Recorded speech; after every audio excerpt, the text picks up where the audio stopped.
Assalamualaikum warahmatullahi wabarakatuh. Kembali lagi di konten catatan Trisanlo. Kali ini kita akan membahas mengenai berita yang lagi viral di dunia politik kita. Apa itu beritanya? Yaitu mengenai Mahkamah Agung memutuskan buat mengubah syarat usia minimal calon kepala daerah. Sekarang syaratnya itu lebih mudah. Yang tadinya minimal 30 tahun, sekarang jadi 25 tahun saja. Dan unik lagi, keputusan ini diambil super cepat dalam masa 3 hari. Dan ini yang membuat heboh di dunia politik. Kenapa dirubah?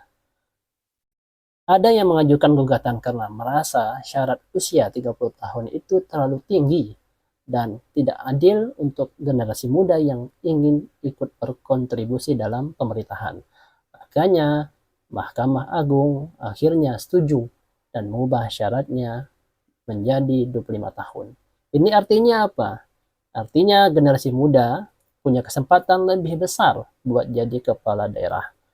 Untuk diketahui sekali rekan-rekan bahwa hal-hal seperti ini memang diperbolehkan di dalam undang-undang terkait dengan judicial review undang-undang atau peraturan yang dimediasi oleh Mahkamah Agung atau Mahkamah Konstitusi.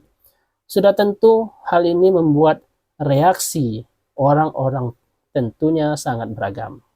Kenapa? Banyak yang senang karena ini dianggap sebagai angin segar buat dunia politik kita, khususnya generasi muda yang saat ini lebih terlibat dan membawa ide-ide baru buat kemajuan daerah.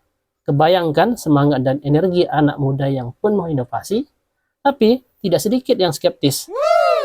Mungkin ada kekhawatiran kalau calon yang masih muda itu kurang berpengalaman.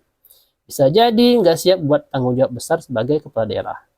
Mereka juga merasa keputusan ini terlalu cepat diambil tanpa pertimbangan yang matang. Itu bagi reaksi yang masyarakat yang skeptis terhadap kepemimpinan generasi muda. Kalau kita lihat, kita analisa dari sisi hukum bahwa perubahan ini menunjukkan kalau hukum di Indonesia atau negara kita ini bisa fleksibel dan merespon tuntutan masyarakat, merespon kepentingan masyarakat. Jadi, buat anak muda ini kesempatan emas buat terlibat di dalam politik dan pemerintahan. Tapi perlu ingat, jadi kepala daerah ya tidak gampang, dibutuhkan skill, pengalaman, dan dukungan yang kuat. Dan tugas partai politik lah bisa melihat ini sebagai peluang buat mencari calon-calon muda yang potensial. Tapi ingat, partai juga harus siap memberi pembinaan dan pelatihan yang cukup biar para calon generasi muda ini bisa menjalankan tugasnya dengan baik.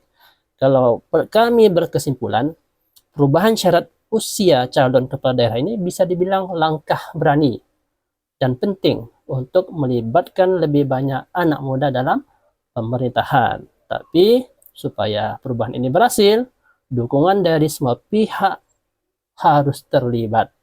Semoga dengan adanya kebijakan baru ini, kita melihat banyak perubahan positif di daerah-daerah kita. Dan bagaimana di daerah kita? Apakah masih ada atau ada generasi yang mau maju dengan perubahan peraturan yang baru ini, yaitu syarat minimal calon kepala daerah menjadi 25 tahun. Baik, jika informasi ini bermanfaat untuk kalian, silahkan share dan berikan pendapat kalian di kolom komentar. Terima kasih, sampai jumpa. Wassalamualaikum.